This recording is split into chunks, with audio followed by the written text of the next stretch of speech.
አገሪቷን አዙሪት ውስጥ እየከተታት ያለው የጠቅላይ ሚኒስትሩ አመለካከት ነው። እውነቴን ነው የምልህ። ትላንትና ላይ ማነጣጠር ለኢትዮጵያ አይጠቅምም። ቁስል ማነሳሳትን ነው፣ ልዩነትን ማስፋትን ነው፣ አነሰሪ ኮንትሮቨርሲ። ይሄን የምልህ እንደ አክቲቪስት ብቻ አይደለም። I have studied it ማአት ፔፐር ጽፌበታለሁ። ኢትዮጵያን ብቻ አይደለም፣ የአርመንና የቱርክን አጥንቼዋለሁ፣ የአሜሪካን የውስጥ ጉዳይ አጥንቼዋለሁ፣ በአውሮፓ የነበረውን አጥንቼዋለሁ፣ ህንድ የነበረውን አጥንቼዋለሁ። በቀድሞን ሂስቶሪካል ሚሞሪ የሚባል አለ። the impact of historical memory on contemporary politics ትልቅ ፊልድ ማአት ፒኤችዲዎች የተሰሩበት ማአት ግጭቶች፣ አብዛኞቹ የዓለማችን ግጭቶች ስለ ነገ አይደለም። በነገራችን ላይ አብዛኞቹ የዓለም ዴድሊ የሆኑ ግጭቶች ትላንትን እንዴት እናስታውሰው። ስለዚህ ምን ማድረግ ነበረባቸው? ምንድነው ያደረጉት? ጠቅላይ ሚኒስትሩ እዚህ ጋር የሚወቀሱበት ነገር የምኒልክን ቤተ መንግስት ማደሳቸው ነው ጥፋቱ? ማደሱ አይደለም።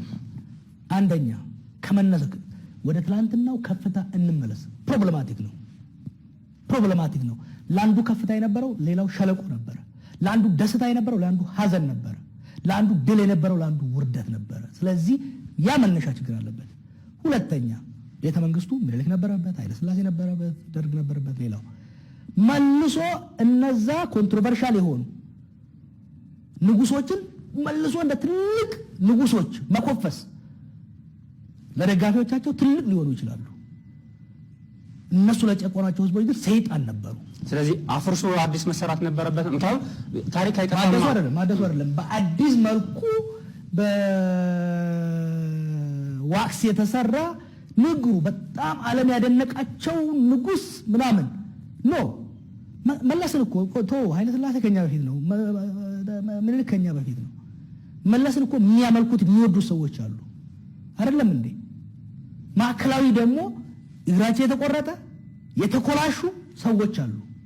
ስለዚህ ሁለቱም ታሪኮች መነገር ነበረባቸው። እንደዚህም ጥሩ ስራዎች ሰርተዋል፣ እንደዚህም መጥፎ ስራዎች ሰርተዋል። ግን በታሪክ አጋጣሚ እቺን ሀገር መርተዋል፣ መታወስ አለባቸው። ወይ ሁለቱም መነገር አለበት ወይ ተከርኖ ይብሰል ብሎ መድፈን ነው የሚያስፈልገው። ምክንያቱም ኦሮሞ ውስጥ፣ ወላይታ ውስጥ፣ ሲዳማ ውስጥ፣ ሶማሊያ ውስጥ የኃይለ ሥላሴ ስም ሲነሳ የሚነሳው ጠባሳው እስከዛሬ ፍረሽ ነው። እዚህ ጋር ማዕከላዊን ላይ የነበረውን ሰቆቃ እየተናገርክ ማዕከላዊን እኮ የከፈተው ኃይለ ሥላሴ እኮ ነው። በደርግ ጊዜ የቀጠለው እና ጠባሳችንን የህዝቦችን ጠባሳ መነካካት አያስፈልግም። ዓለም ላይ ዴድሊ የሆኑ ግጭቶች በሙሉ ነገን እንዴት እንጻፍ በሚለው ነገን እንዴት እናሳምር በሚለው አይደለም፣ ትላንትን እንዴት እናስታውስ በሚል የባልካን ጦርነት ብትወስደው የዛሬ 400 ምናምን ጦርነት ነበራቸው። የመጀመሪያው ዓለም ጦርነትም የሁለተኛው ዓለም ጦርነትም ከዚህ ጋር ተያይዞ ነው የተነሳው። ስለዚህ ሀገርን ወደ ጦርነት የትላንትናን የጦርነት የመገዳደልን ዘመን ከፍ አድርጎ ለማሳየት መሞከር ቁርሾችን በመቀስቀስ የተዳፈኑ እሳቶችን በመቀስቀስ ቁስልን ጠባሳን መልሶ በማቁሰል ወደፊት የባሰ ጦርነትን መጋበዝን ነው የሚያመጣው። ስለዚህ it's incredibly embarrassing። እኔ ኦሮሞ ስለሆነ አይደለም ጠቅላይ ሚኒስትሩ የምለው። በነገራችን ላይ ጠቅላይ ሚኒስትሩ ኦሮሞ ባይሆን ኖሮ አማራ ቢሆን ኖሮ አያደርገውም ነበር ይሄንን because it's dangerous። ስለዚህ እኛ ከዚህ ጋር ስለተያያዘ ብቻ አይደለም አኖሌ ይሄን ነው። አንደኛ the other side of the story መነገር አለበት። አሁን ቅድም ስትገልጽልኝ እኮ ኋላችን እያሰብን ቁርሾ መቀስቀስ አያስፈልግም ካሉ አኖሌ መገኘት ባኖሌ ላይም ሌላ ቁርሾ መቀስቀስ ነው። አንተ ከዚህ ከቀሰቀስክ እኔ ያኛውን ታሪክ መናገር ግዴታዬ ነው። አንተ ምኒልክን የምትኮፍሰው ከሆነ እኔ የሱ ወንጀል መናገር ግዴታዬ ነው። ምክንያቱም የሰማዕታቱ የተጎጂዎቹ ደም የነሱ ሮሮ መሰማት መቻል አለበት። ምን ይጠቅማል? ልዩነት ከመፍጠር በስተቀር ምን ይጠቅማል? ኦኬ ልዩነቱ እንዲቀር ከተፈለገ ምኒልክን መኮፈስ፣ ኃይለ ሥላሴን መኮፈስ፣ መለስን መኮፈስን ዝጉት። ታሪክ ይጠፋላ። ታሪክ አልባ ሀገር እንሆናለን። ከነ መጥፎም ነገራቸው ከነ ጥሩ ነገራቸውም ለትውልድ መሸጋገር አለበት። ይሄ መሪ ጥሩም ነበረ መጥፎም ነበረ፣ ነገር ግን በዘመኑ ስለዚህ ቤተ መንግስት ውስጥ ምን እናድርግ መሰለህ? ምኒልክንም እሱ የጨፈጨፋቸውንም ለሁለቱም ሐውልት እናቋቁም። አባውዛት እንደዛማ ኢትዮጵያውያን በሙሉ አልተገፋንም አልተጨቆንም የሚሰለም ሁሉ ይኖር ግን የክልሎች መታወሻ ደግሞ ለየራሳቸው ደግሞ ተሰርቷል። ወዴት ሚኒልክን እንደ ጣዖት ለማምለክ የሱን ፎቶ የሱን በጡብ የተሰራ ነገር የምታስቀምጥ ከሆነ የአኖሌንም የጨለንቆንም ሶማሌው ላይ የደረሰውንም ወላይታ ላይ የደረሰውንም በሙሉ ታሪክ ይጻፍና ተጽፎ ብቻ ሳይሆን የነሱ ሚኒልክ ምንድነው በምንድን አስገባ የተባለው? ሬዲዮን አስገባ የተባለው? ባቡር አስገባ ነው የተባለው? ይቀመጥ። ኃይለ ሥላሴ መኪና መጣ ብሎ መኪናውን አስቀምጧል አይደል? ጠቅላይ ሚኒስትሩ ኃይለ ሥላሴ ባሌ ላይ ያደረገውን ጭፍጨፋ ትግራይ ላይ ያደረገውን ጭፍጨፋ ደግሞ የሚያሳይ እዛ ጎን ለጎን እዚህ ጋር እሱ የሰራው በጎ እዚህ ጋር እሱ የሰራው ክፉ ጎን ለጎን ይቀመጥና አዲሱ ትውልድ በጎንም አይቶ ክፉንም አይቶ የራሱን ሚዛናዊ ይውሰድ። ስለዚህ መታደሱ ሳይሆን ክፋቱ ሚዛናዊ ይሁንና ሁሉም ነገር ይተጠቀስ። ቤተ መንግስት መታደሱማ ጥሩ ነው፣ ያ አይደለም። ቤተ መንግስት ታድሶ ግን እዛ ቤት እዛ ቤተ መንግስቱ እኮ በሰው ላይ የሆነው ነገር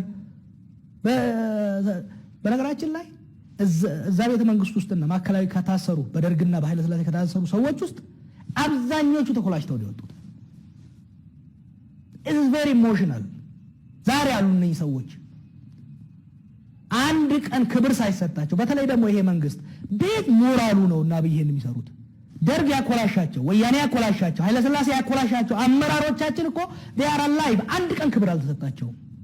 አንድ ቀን ለነሱ ክብር ለሞቱ ተዋቸው። አኖሌ ላይ ጨለንቆ ላይ ለተጨፈጨፉት ተዋቸው። they are alive እኮ የኦነግ አመራሮች፣ የመጫቱ ላማ አመራሮች ስንት ስቃይ ኃይለ ሥላሴ ያደረሰባቸው ያንን ስቃይ ተቋቁመው ታግለው ለህዝቦች የዛሬዋን ቀን ያመጡ አመራሮች ሳይወልዱ ልጅ የላቸውም የሚልኩ ዛሬ እኔና አብይ ልጅ አለን። ኦኬ ልጅ አለን የምንልከው ልጅ የላቸውም። አኮላሽተዋቸው ዛሬ እኔና አብይ በቪኤት እንዞራለን፣ ይጨበጨበልናል ቲቪ ላይ። ኦኬ እነኚህ ሰዎች ግን በላዳ ታክሲ በውይይት ታክሲ ነው የሚሄዱት። ማን ዞር ብሎ አያቸውም። ሕክምና የላቸውም። ለነሱ ክብር መደረግ ነበረበት። ለታጋዮቻችን ለነሱ ክብር ሳይሰጥ ሰው ሲበሉ ለነበሩ፣ ሰው ሲጨፈጨፉ ለነበሩ፣ ወሎ ሲራብ ዓለምን እየዞሩ ራሳቸውን ሲኮፍሱ የነበሩ ንጉሶችን እንደ ደህና ነገር ከፍ አድርጎ ማቅረብ አይደለም በትናንትናው ትውልድ በዛሬው ትውልድ ላይ ማሾፍ ነው። ስለዚህ እኛ አኖሌ በመሄዳችን መመስገን ነበር እንጂ ያለብን። አሁንም አንድ ነገር ቃል መግባት እፈልጋለሁ። ሚኒልክን እስከሞገሱ ድረስ የሱ ወንጀል ፈልፍለን ትውልድ እንዲያውቀው እናደርጋለን። ኃይለ ሥላሴን እስከ ኮፈሱ ድረስ የሱን ወንጀል እዚህ ኃይለ ሥላሴ ዓለም ያደነቀው ንጉስ ሲባል ሶማሌዎች በአንድ ጉድጓድ 100 ምናምን የሚሆኑ ሽማግሌ ኡጋዞች የተያለቁበትን ሄደው ሲያወጡ ነበር አጥንታቸውን። we are going to do that። ህዋቶች መለስን እስከ ኮፈሱ ድረስ በሱ አገዛዝ ውስጥ ያለቁትን የተኮላሹትን ያለ ልጅ የቀሩትን አውጥተን እናሳያለን። ምክንያቱም የጭቁኑ ህዝብ የምስኪኑ ህዝብ የቪክቲሙ ስቶሪ it has to be told።